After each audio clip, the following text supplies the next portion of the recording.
جی خوش آمدید ناظرین، ایک بار پھر پروگرام صبح ہدایت میں، اور پروگرام کے اس حصے میں آپ کی کالز شامل کریں گے۔ ٹیلی فون نمبرز آئیں تو آپ ہمارے ساتھ شامل ہو سکتے ہیں۔ آج کا جو ہمارا ٹاپک ہے، گزشتہ دنوں جو تفتان سانحہ ہوا، اس کے بعد حکومت کی طرف سے اور وزیر داخلہ پاکستان چودھری نثار کی طرف سے زائرین کو ایک مشورہ دیا گیا ہے کہ وہ بائی روڈ کی بجائے بائی ایئر ایران جائیں تاکہ ان کی جان جو ہے وہ بچی رہے۔ تو کیا یہ مشورہ ان حالات کو دیکھتے ہوئے اور پاکستان کی جو اس وقت پریشانیاں ہیں، وسائل ہیں جو عام غریب آدمی کے، اس کو دیکھتے ہوئے کیا یہ جسٹیفائی کرتا ہے؟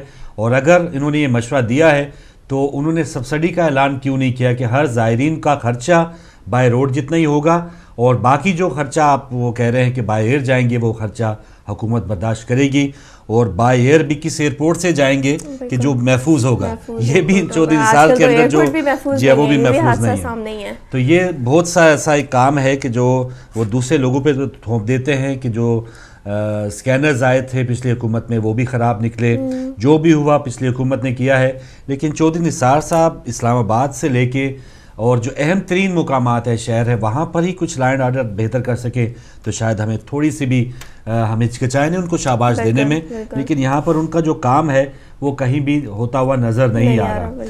جی کالر ہیں آج کے ہمارے ساتھ پہلے آ چکے، ان سے بات کریں گے۔ السلام علیکم۔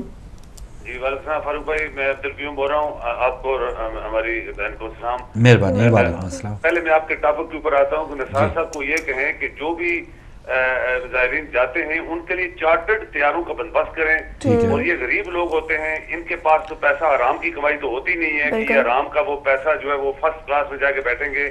چارٹرڈ طیارے کے اوپر ان لوگوں کو منیمم خرچے کے اوپر زیارات کے لیے بھجوایا جائے۔ پھر اگر یہ بات ہے تو پھر یہ کیا جائے۔ یہ تو نہیں کہ لوگوں کو کہیں کہ جی آپ اپنی زمینیں جائیدادیں بیچ کے جہاز پہ بیٹھو، تو وہ تو اس لیے جاتے ہیں بائی روڈ کہ وہ خرچہ کم ہوتا ہے۔ اگر تو نثار صاحب یہ گورنمنٹ کی طرف سے ان کو سہولیات دیتی ہیں تو پھر یہ اچھا مشورہ ہے۔ دوسری بات یہ ہے کہ فاروق بھائی آپ نے سمندر کو کوزے میں آج بند کیا ہے، تو اتنے بڑے ٹاپکس کے اوپر تو کوئی بات نہیں کر سکتا، لیکن دو تین میں پوائنٹ کے اوپر بات کروں گا کہ کراچی میں جو حادثہ ہوا، آپ دیکھیں اتنا بڑا اسلحہ مختلف پولیس کی چوکیوں سے گزرتا ہوا ایئرپورٹ تک پہنچے۔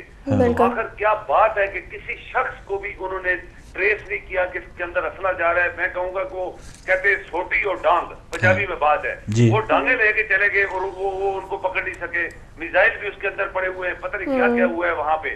تو یہ ہے ہماری سیکورٹی کی نالائکی جو پورے پاکستان کئی سالوں سے چل رہی ہے، آج کی بات نہیں ہے۔